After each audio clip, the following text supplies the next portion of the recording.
Vamos al huerto de Getsemaní. Vamos a llegar en 2 o 3 pasajes muy especiales y donde hemos tenido una mala interpretación. Lo primero es, vamos a leer, y dice: encontrándome en mi habitual estado, estaba pensando en la agonía de Jesús en el huerto, y apenas haciéndose ver el bendito Jesús me ha dicho: hija mía, los hombres no me hicieron otra cosa que trabajar la corteza de mi humanidad, y el amor eterno me trabajó todo lo de adentro. Así que en mi agonía, no los hombres, sino el amor eterno, el amor inmenso, el amor incalculable, el amor oculto, fue el que me abrió grandes heridas. Me traspasó con clavos abrasadores, me coronó con espinas ardientes, me dio de beber hiel hirviente. Así que mi pobre humanidad, no pudiendo contener tantas especies de martirios a un mismo tiempo, hizo salir fuera ríos de sangre. Se contorsionaba y llegó a decir: Padre, si es posible, quita de mí este cáliz, pero no la mía, sino que se haga tu voluntad. Lo que no hizo en el resto de la pasión.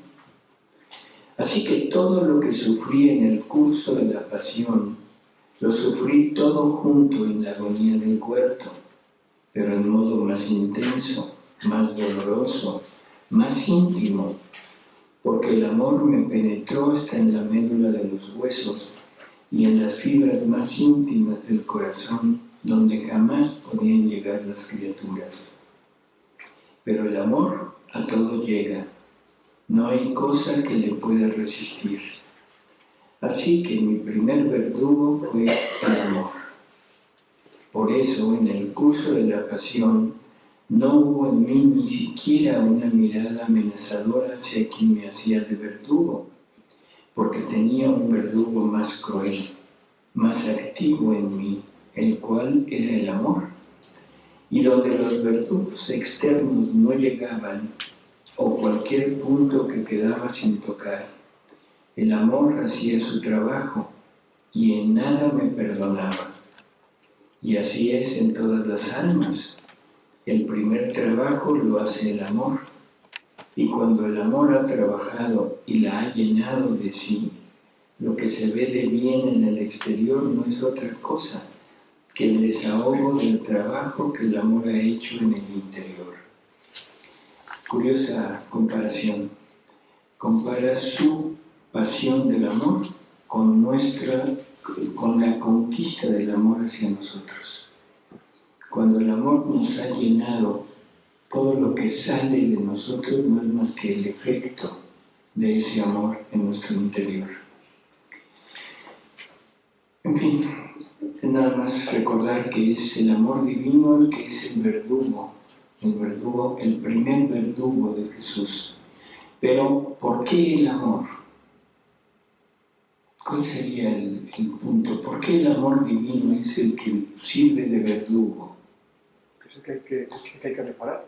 Porque el amor divino es el defraudado. El amor divino es el que hemos fallado.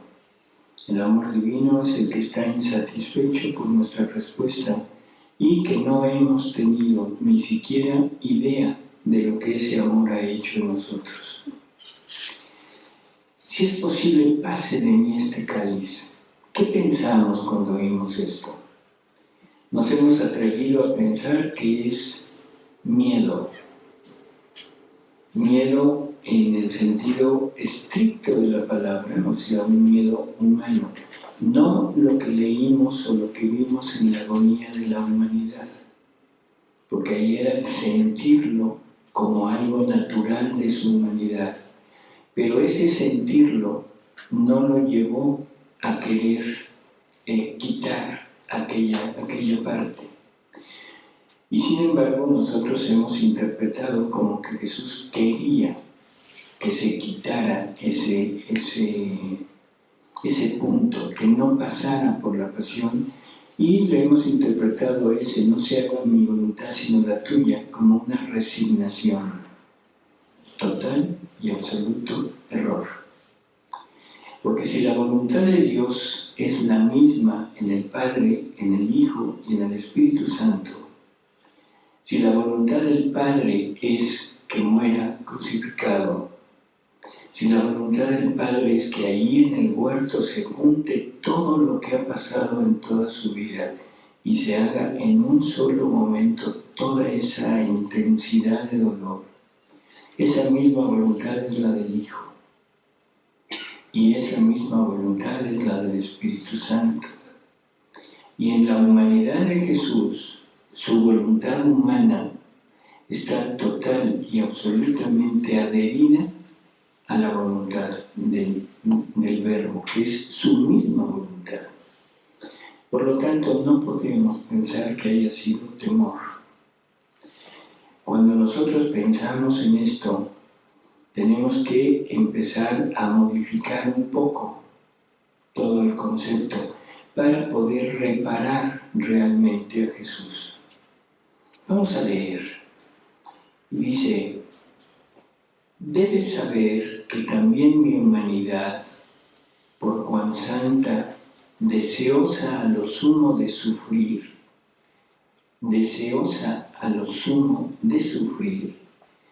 sentía esta repugnancia al sufrimiento, pero no era mía. Eran todas las repugnancias de las criaturas que sentían en hacer el bien, en aceptar las penas que merecían, y yo debía sufrir estas penas que me torturaban no poco, para dar a ellas la inclinación al bien y hacerles más dulces las penas, tanto que en el huerto grité: Padre, si es posible, pase de mí este cáliz. ¿Crees tú que fui yo? No, te engañas. Yo amaba el sufrir hasta la locura. Amaba la muerte para dar vida a mis hijos. Era el grito de toda la familia humana que resonaba en mi humanidad. Y yo, gritando junto con ellos para darles fuerzas, repetí 3 veces: si es posible, pase de mí este cáliz. Curiosa cuestión. Somos nosotros los que estamos sintiendo repugnancia por el sufrimiento. Somos nosotros los que hemos rechazado la cruz que nos ofrece Jesús. Somos nosotros los que hemos rechazado la medicina para curar nuestra enfermedad espiritual. Nuestra enfermedad espiritual que se llama voluntad humana. O sea, ese es el problema. Nuestra voluntad humana es nuestro peor enemigo. Es mi verdadero demonio el que tenemos dentro. Porque es el que me lleva a aspirar en la felicidad, entre comillas, humana y a rechazar la felicidad divina. Esa felicidad que Dios nos quería otorgar desde la creación y que quería que nosotros compartiéramos con Él todo lo que Él es, todo lo que Él contiene. Toda la felicidad divina debería de ser nuestra y la hemos cambiado por la felicidad humana. Esa felicidad que cuando nosotros decimos que somos felices, lo que estamos diciendo es que estamos rechazando a Dios. No sé si se entiende. La felicidad humana nos lleva al logro, a la consecución o a la satisfacción de todos nuestros deseos, pero nuestros deseos humanos. Y nuestros deseos humanos van encaminados y motivados específicamente por la soberbia. Yo lo merezco. Yo valgo la pena. ¿por qué no yo? ¿Por qué los demás sí y no yo? ¿Se entiende lo que es esto? O sea, la soberbia, ese humito que nació en nuestro interior, al igual que nació el humo de la soberbia en Luzbel, es el que nos lleva a pensar que somos merecedores de satisfacer todo lo que nuestra humanidad contiene. Y todo lo que nuestra humanidad contiene, me voy a referir específicamente a las miserias.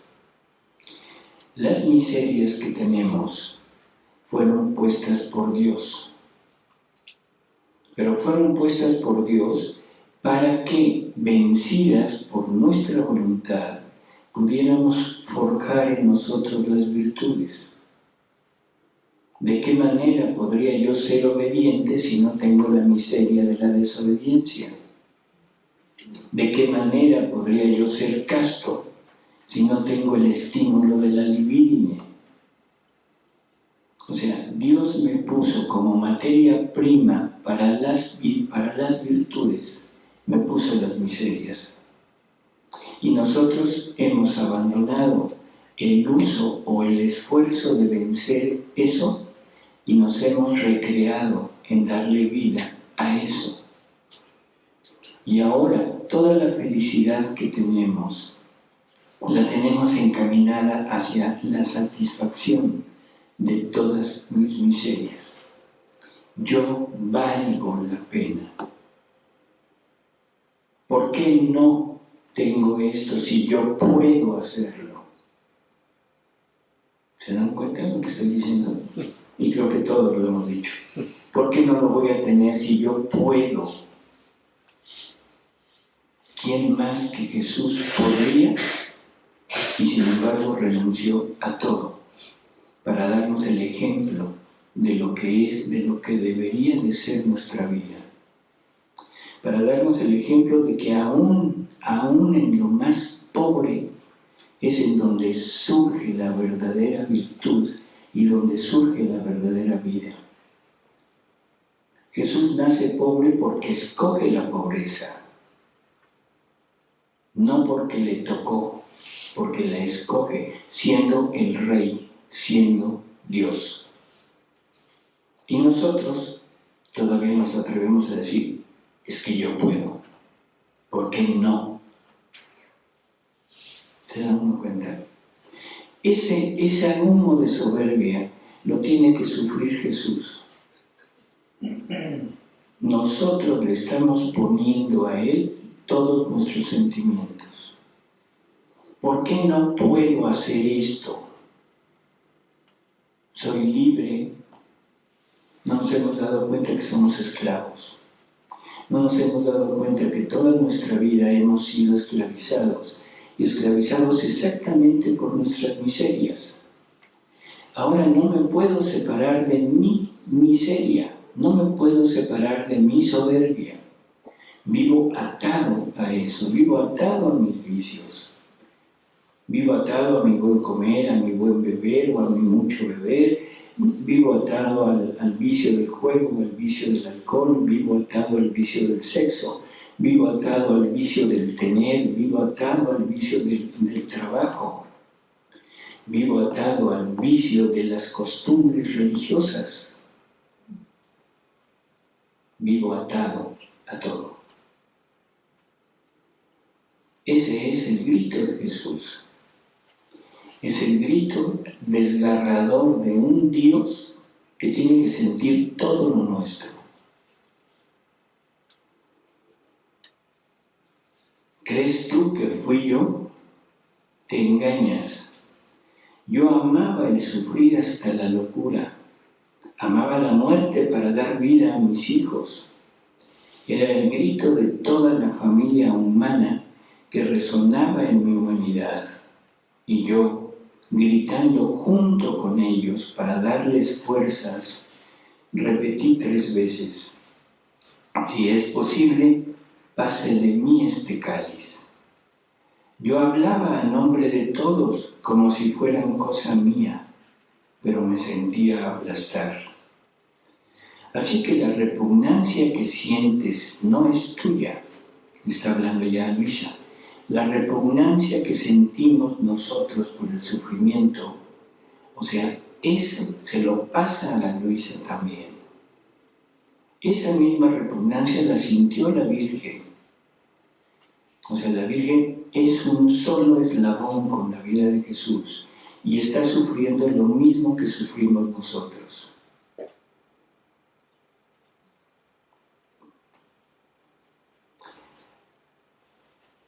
Así que la repugnancia que sientes no es tuya, es el eco de la mía. Si fuera tuya, me habría retirado.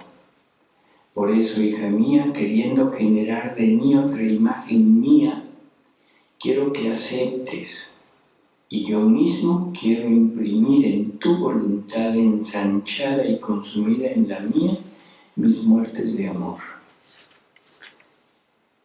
El alma que quiere realmente acercarse a Dios, el alma que en verdad quiere reparar a Jesús, debe aceptar lo que Jesús es. No debemos darle lo que queremos. No se trata de un regalo como cuando alguien compra algo por compromiso. Se trata de aceptar, se trata de preguntar ¿qué quieres? ¿Quiero reparar a Jesús? Preguntémosle ¿qué quiere? Y lo que quiere es que tomemos nuestra cruz. Lo que quiere es que lo sigamos al Calvario. Lo que quiere es que muramos junto con Él. Porque lo que quiere es que resucitemos junto con Él.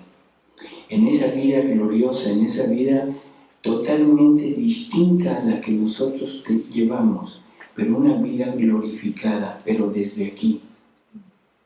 Desde aquí. Él quiere vivir aquí. Y nosotros lo único que damos es, le damos la materia prima para que siga sufriendo. Porque nosotros somos los que estamos continuamente atizando el fuego del sufrimiento de Jesús con nuestra vida. Pero eso es algo que se nos va a revertir. Porque esa misma materia prima que le estamos dando para sufrir, se está almacenando para acrecentar el fuego del purgatorio, si es que nos salvamos.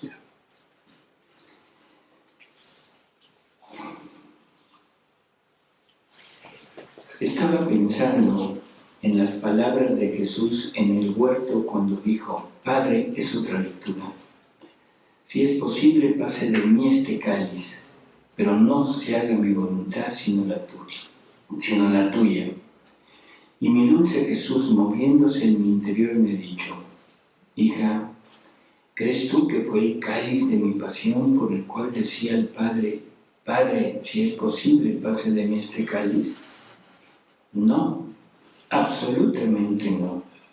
Era el cáliz de la voluntad humana que contenía tal amargura y plenitud de vicios que mi voluntad humana, unida a la divina, sintió tal repugnancia, terror y espanto que grité, Padre, si es posible, pase de mí este cáliz.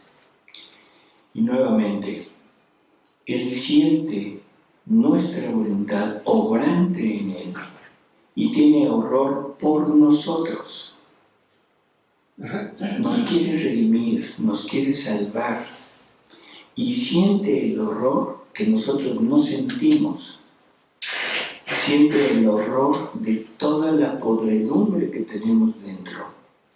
Y grita al Padre, Padre, si es posible que pase de ellos este cáliz de la voluntad humana obrante. Es Él el que se pone al frente de todos nosotros para rogar, para pedir que pidamos que se quite esta voluntad humana. Y nosotros felices de la vida. Felices de la vida siguiendo con lo nuestro. Y yo pregunto, ¿será realmente útil ¿Será realmente verídica nuestras reparaciones que hacemos a Jesús?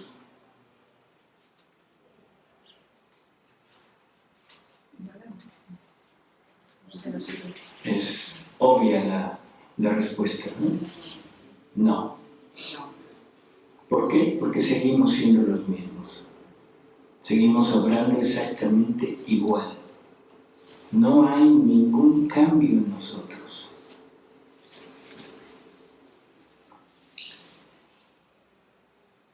¿Cómo es fea la voluntad humana? ¿Cómo es fea sin la voluntad divina? La cual, casi como dentro de un cáliz, se encierra dentro de cada criatura. No hay mal en las generaciones del cual ella no sea el origen, la semilla, la fuente, y yo, viéndome cubierto por todos estos males que ha producido la voluntad humana, frente a la santidad de la mía, me sentía morir. Y habría muerto de verdad si la divinidad no me hubiera sostenido. Pero ¿sabes tú por qué agregué y por 3 veces no se haga mi voluntad sino la tuya? Yo sentía sobre de mí todas las voluntades de las criaturas juntas, todos sus males, y a nombre de todas grité al Padre: no se haga más la voluntad humana en la tierra, sino la divina. La voluntad humana sea desterrada y la tuya reine.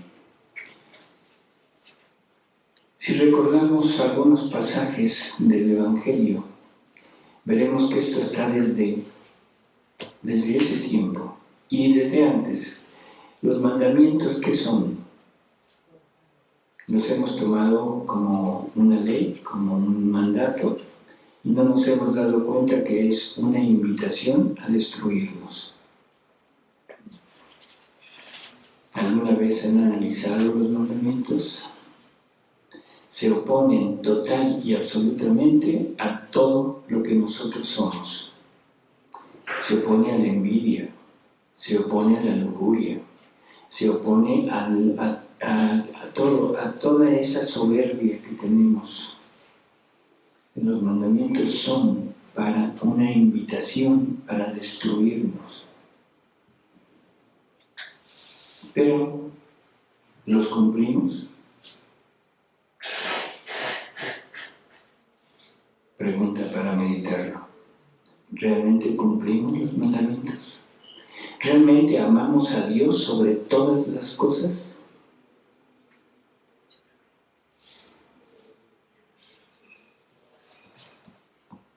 Te los preguntaré en la noche.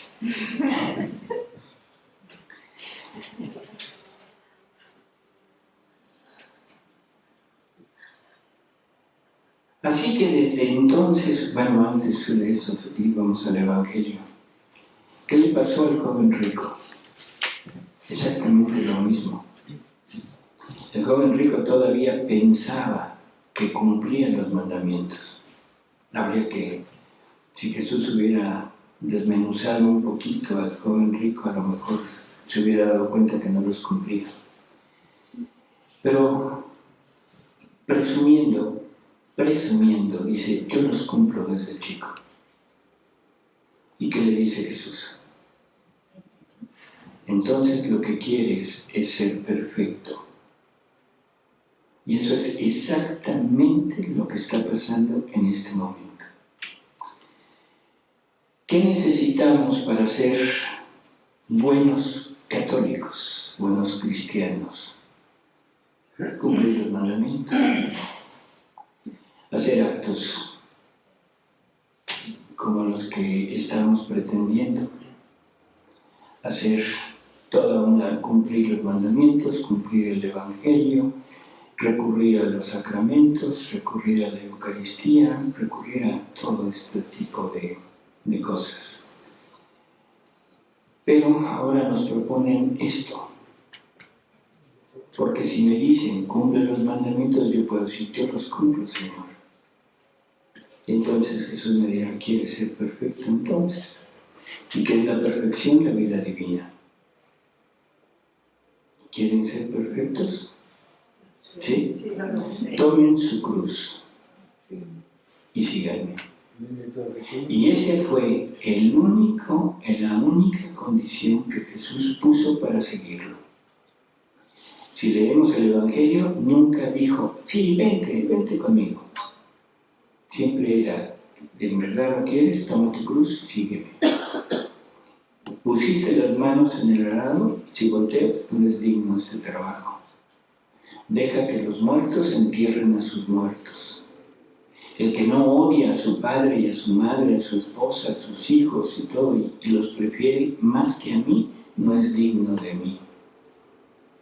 Curiosas palabras del Evangelio, ¿no? ¿Vale? No, que te hace la persona. Entonces, realmente esto no es nuevo. No es nuevo. Viene por lo menos desde hace 4000 años, Moisés. Pero como no lo hemos entendido, como no lo hemos cumplido y nos hemos dejado llevar por esa corriente, ¿cómo diríamos? Así medio conciliadora, entonces lo único que hemos hecho es hacer una mezcla de religiosidad con nuestra vida humana y le hemos adaptado todas las normas de Dios y hemos adaptado nuestra religiosidad a nuestra vida. Y eso es exactamente lo que está pasando ahorita, que es mucho más notorio, cuando el vicio se ha convertido en virtud y ahora la virtud se toma como vicio, incluso como vicio punible por la justicia. Curioso. ¿Queremos reparar a Jesús? Perfecto. Vamos a hacer esto. Vamos a darle curso a este grito de Jesús, a esta petición que Jesús le hace a su Padre y que la hace a nombre mío. Y el Padre está dispuesto. Dice, sí, hijo, aquí está. Pero no la quieren. No la quieren. Y Jesús tendrá que seguir gritando en nombre y en Eucaristía. Como leímos, ahí sigue recorriendo toda su pasión, toda su vida. Y en la vida del huerto, la vida del sufrimiento del huerto, ahí está. Y recordemos, dice, todo lo que pasé en mi vida se concentró en el huerto. Por lo tanto, toda la vida de Jesús fue el grito continuo de Padre, que pase de mí este cáliz de la voluntad humana obrante. ¿Queremos realmente aliviar a Jesús? Aceptemos lo que Él quiere.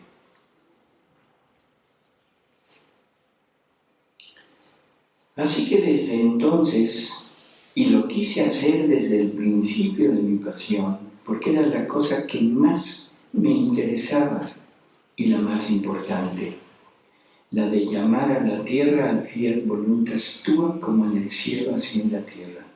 Hágase tu voluntad como en el cielo así en la tierra. Yo era el que a nombre de todos decía, no se haga mi voluntad. Desde entonces, yo constituía la época del fiat voluntas tua sobre la tierra y con decirlo por 3 veces. En la primera lo imploraba, en la segunda la hacía descender, en la tercera la constituía reinante y dominadora. Y con decir no se haga mi voluntad sino la tuya, yo intentaba vaciar a las criaturas de su voluntad y llenarlas de la divina. Antes de morir, porque no me quedaba más que horas, yo quise contratar con mi Padre Celestial mi primera finalidad por la cual vine a la tierra, que la divina voluntad tomara su primer lugar de honor en la criatura. El sustraerse de la voluntad suprema había sido el primer acto del hombre y por lo tanto nuestra primera ofensa. Todos los demás males entran en el orden secundario y yo debí primero realizar la finalidad del hágase tu voluntad como en el cielo en la tierra y después formar con mis penas la redención. Porque la misma redención entra en el orden secundario. Es siempre mi voluntad la que tiene el primado sobre todas las cosas. Y si bien de los frutos de la redención se vieron los efectos, pero fue en virtud de este contrato que yo hice con mi Padre Divino. El que sufría debía venir a reinar sobre la tierra, realizando la verdadera finalidad de la creación del hombre y mi finalidad primaria por la cual vine a la tierra, que el hombre pudo recibir los frutos de la redención. De otra manera, habría faltado el orden a mi sabiduría. Si el principio del mal fue su voluntad, a esta debía yo ordenar y restablecer, reunir voluntad divina y humana. Y si bien se vieron primero los frutos de la redención, esto dice nada. Mi voluntad es como un rey, que si bien es el primero entre todos, llega al último, precediéndolo por su honor y decoro sus pueblos, ejércitos, ministros, príncipes y toda la corte real. Así que primero eran necesarios los frutos de mi redención para encontrar la corte real, los pueblos, los ejércitos, los ministros a la altura de la majestad de mi voluntad. La voluntad humana es el inicio, el principio de todos los males de la familia humana. Habíamos hablado de que es nuestro principal enemigo. Es el punto donde el demonio ataca, en nuestra voluntad. Y ataca gracias a todo lo que nuestra voluntad quiere tener, lo que decíamos al principio. Ataca donde están nuestras miserias, excitándolas, ¿sí? Y aquel susurro que le dijo a Eva en el paraíso es exactamente el mismo que sigue usando ahora con nosotros. Tú haz lo que tú quieras y serás como Dios. Ahora nosotros queremos llegar a ser dioses, pero sin Dios. Ahora nosotros queremos hacer de nuestra vida toda una, no sé cómo decir, un triunfo de nosotros mismos, pero a través de los placeres. Y lo único que estamos haciendo es separándonos de Dios. Pero ese susurro de Satanás allá en el paraíso es el mismo que tenemos ahora en la actualidad. Recordemos que el árbol del bien y del mal es la voluntad humana.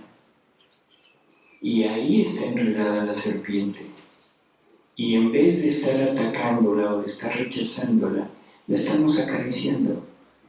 Nos encanta el susurro de Satanás. Tú puedes, tú lo mereces, tú disfruta.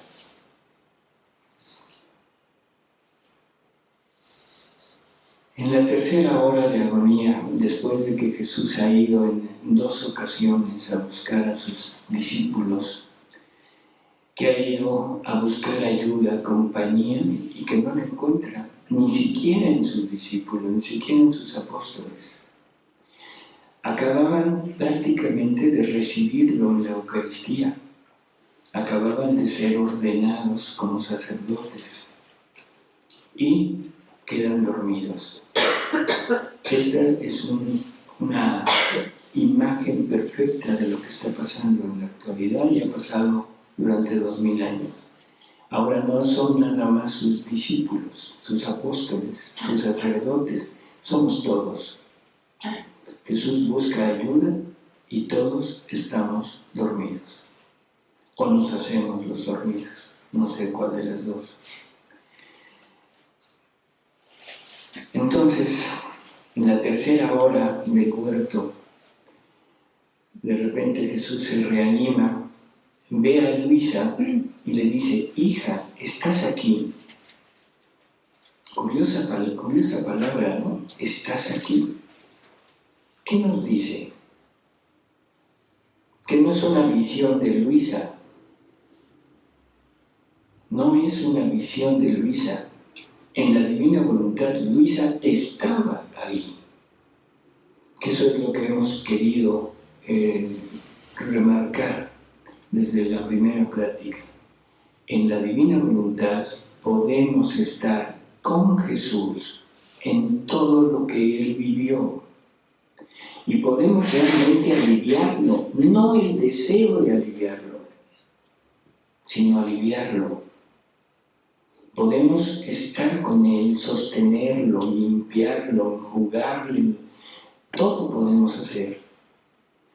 Dos palabritas: ¿estás aquí? ¿Has sido entonces espectadora de mis penas y de las tantas muertes que he sufrido? Debes saber, hija, que en estas 3 horas de amarguísima agonía he reunido en mí todas las vidas de las criaturas y he sufrido todas sus penas y sus mismas muertes, dando a cada una mi misma vida.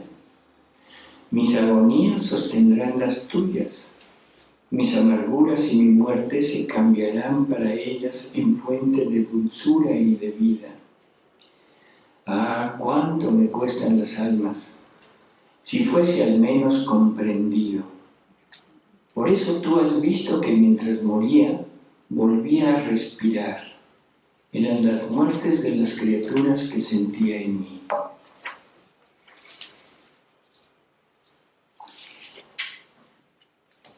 Estamos hablando de todo lo que le hemos dado nosotros, de todo lo que nosotros le hemos puesto como sufrimiento.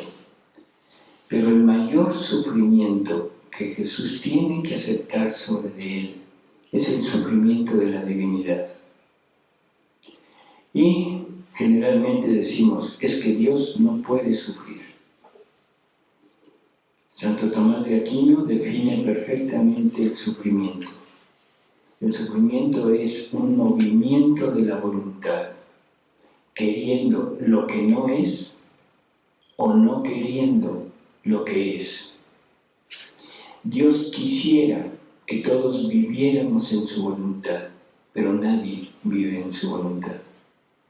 Dios no quisiera que viviéramos en nuestra voluntad, pero todos vivimos en nuestra voluntad. Por lo tanto, de acuerdo a la definición de Santo Tomás de Aquino, Dios sufre. Y ese sufrimiento ha estado desde el día de la caída del ser humano, desde el día de la caída de Adán, hasta nuestros días. Y quién sabe hasta cuándo perdurará ese sufrimiento. Y dice Luisa, mi siempre amable Jesús, atrayéndome en su adorable voluntad, me hacía ver y sentir las condiciones dolorosas, otras palabras muy curiosas. Atrayéndola en su voluntad, la hacía ver y sentir. ¿Qué está diciendo Luisa?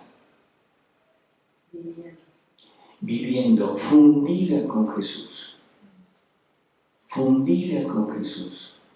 Me hacía ver, ¿sí?, y sentir las condiciones dolorosas en las cuales la ponen las ingratitudes de las criaturas. Y suspirando de dolor me ha dicho, hija, las penas de mi voluntad divina, y dice uno, a ver otra vez, ¿qué dijo? Las penas de mi voluntad divina son inenarrables e inconcebibles a la naturaleza humana. Por supuesto, son inconcebibles porque siempre hemos tenido la idea de que Dios es incapaz de sufrir.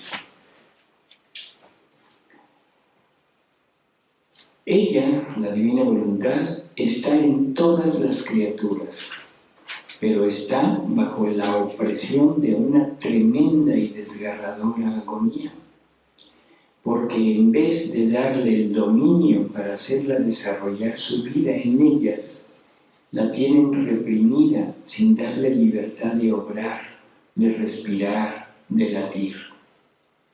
Así que la voluntad humana obra, respira libremente, late como quiere, y la mía está solo para servirla, para contribuir a sus actos y estar dentro de esos actos agonizante, sofocada bajo el estertor de una agonía de largos siglos.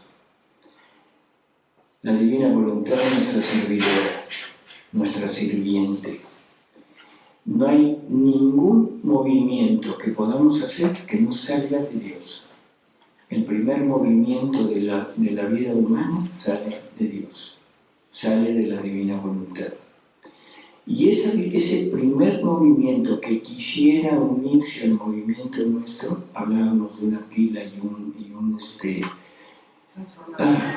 transformador, ese primer movimiento lo usamos solamente para movernos, pero hacia el lado humano.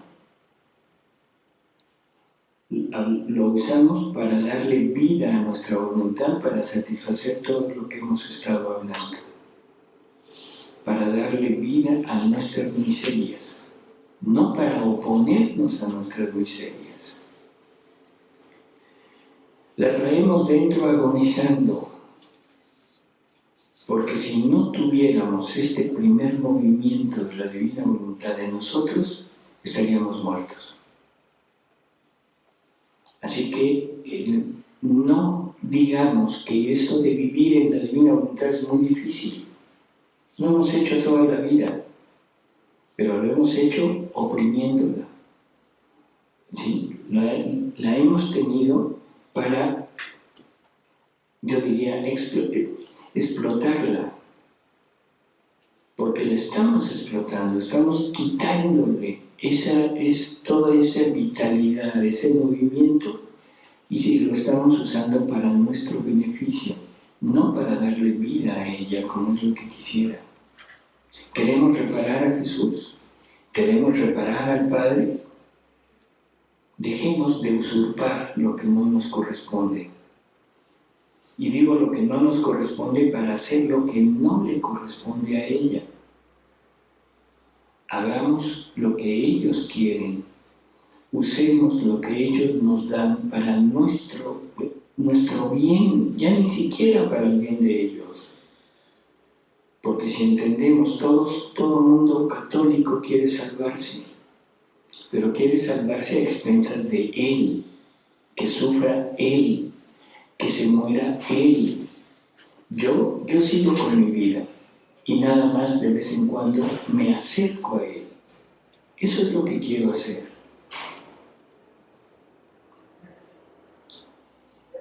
Mi voluntad se agita en la criatura bajo la opresión de una agonía desgarradora, y su agitarse son los remordimientos de conciencia, las desilusiones, los reveses, las cruces, el cansancio de la vida y todo lo que puede dar molestia a las pobres criaturas. Porque es justo que teniendo ellas a una voluntad divina en la cruz y siempre bajo el estertor de la agonía, ella con su agitarse las llame, no pudiendo hacer diversamente porque no tiene dominio. Quién sabe si entrando en ellas mismas, al ver la infelicidad que les da su mala voluntad, pueden darle un poco de respiro y de tregua a su dolorosa agonía. Es tan dolorosa esta agonía de mi voluntad que mi humanidad, que la quiso sufrir en el huerto de Getsemaní, llegó a buscar ayuda de mis mismos apóstoles, la que no obtuvo. Y fue tanto el espasmo que sudé sangre viva, y sintiéndome sucumbir bajo el peso enorme de una agonía tan larga y tremenda de mi voluntad divina, invoqué a mi Padre Celestial que me ayudara, diciéndole: Padre, si es posible, pase de mí este cáliz. ¿Qué hizo sudar sangre a Jesús? Tuvo que tomar, lo voy a decir de esta manera, tuvo que redimir no solo al hombre, tuvo que redimirse él. ¿Se entiende? Tuvo que redimir su finalidad. Tuvo que redimir todo lo que Dios había planeado durante toda la eternidad, pero que el hombre le frustró. Y ahora era imposible que Dios cumpliera su finalidad, porque el hombre ya no tenía capacidad de poderlo recibir. Y por eso es que Jesús tiene que llegar a redimirse él, aceptando el sufrimiento de la divina voluntad, que es un sufrimiento que no tenemos ni la menor idea de lo que eso significa. ¿Qué significará la frustración de la divinidad? Sale totalmente de nuestra esfera de entendimiento. Eso es exactamente lo que Jesús tiene que aceptar. La divinidad sufre, pero no siente dolor. Por lo tanto, usa su órgano sufriente, que es su naturaleza humana, para sufrir. Y tiene que ponerlo a través de su naturaleza humana, tiene que poner el sufrimiento para convertirlo en dolor redentor. Y eso es lo que está haciendo Jesús en el huerto. No solo nos está redimiendo a nosotros, sino está redimiendo su obra, su finalidad.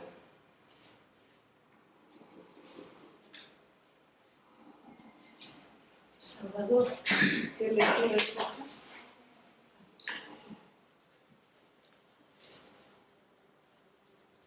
Ella, con su agitarse, son los remordimientos.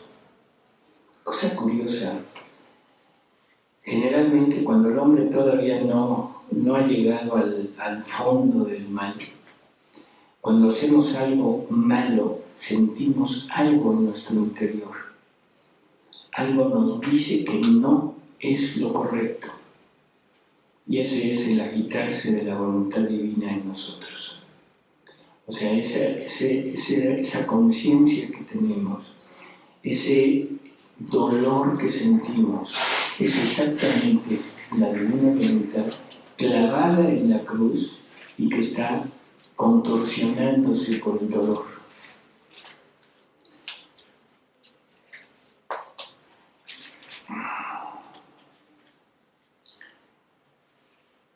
En cambio, en esta pena de la agonía de la voluntad suprema, sentí todo el peso de una agonía tan larga, todo el desgarro de una voluntad divina que agoniza, que se agita en las generaciones humanas. ¡Qué dolor! No hay dolor que pueda igualarlo. Con lectura 20-26.